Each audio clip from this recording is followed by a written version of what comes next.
মাত্র ১.৫ বছরের বাচ্চাটা আমার মাশাআল্লাহ এখন থেকেই কত বেশি শান্ত। ওকে দেখলে আমার অনেক বেশি মায়া লাগে। আর সবাই ওর জন্য দোয়া করবেন। মাশাআল্লাহ বলবেন সবার ১ম এ। তো হচ্ছে আমি এখন এত বেশি অসুস্থ যে কোনো কাজকে আমি ঠিকমতো করতে পারি না। আর আমার রুমটার অবস্থা দেখুন কত বেশি অগোছালো। তো হচ্ছে টুকটাক করে তো সবগুলোই গোছানো লাগবে। যেহেতু নিজের কাজ আর কেই বা করে দিবে। তারপরেও আমার শাশুড়ি অনেক বেশি সাপোর্ট করে, হেল্প করে, রান্নাবান্নাগুলো করে দেয়। তো এখানে তো আমার নিজের কাজগুলো নিজে করাই লাগবে। তো হচ্ছে কাজ করলেও ভালো লাগে। কারণ নিজের রুমটাকে গোছানো দেখলেও কিন্তু আলাদা শান্তি লাগে। তো যতই অসুস্থ থাকি না কেন নিজের কাজ তো নিজেকেই করতে হবে। তো হচ্ছে কাজ করতে কোনো অসুবিধা নেই। বাট আমার বাচ্চাটাকে দেখলে আমার অনেক বেশি মায়া লাগে। এত অল্প বয়স থেকে তার কত কিছু হচ্ছে করা লাগে, ছাড় দেওয়া লাগে। তো হচ্ছে তাকে তো আমি ঠিকমতো এখনো কোলেও নিতে পারি না। তাকে খাওয়ানো, ধোয়ানো অতটুকু একটা বাচ্চা কিছুই তো পারে না। তারপরেও আলহামদুলিল্লাহ আল্লাহর রহমতে আমরা ভালো আছি। সবাই আমাদের জন্য দোয়া করবেন। তো আমরা এই বেডে ঘুমাই মাত্র ৩ জন। বাট হচ্ছে মনে হয় এখানে ১০ জনের মতো জিনিসপত্র আছে, ১০ জন থাকার মতো। তো হচ্ছে ৩ জন মানুষের ৫ টা ৬ টা বালিশ, তারপরে যে কম্বল যেহেতু এখন শীতকাল, এগুলো গোছাইতে অনেক বেশি কষ্ট হয়ে যায়।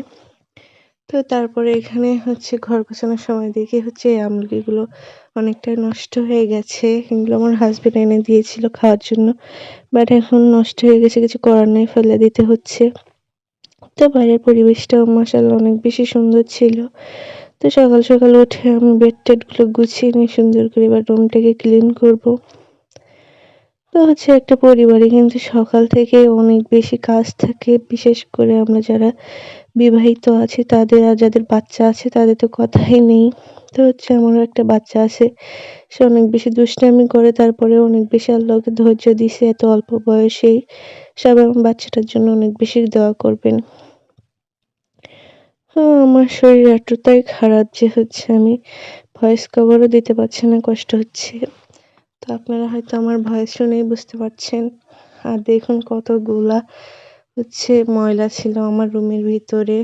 তো এগুলো সব আমার হচ্ছে বেবি টেনে বের করে আর রাত থেকে এগুলোই পড়েছিল। তো আমি সকালবেলা উঠে আগে এগুলোকে ক্লিন করে নিব।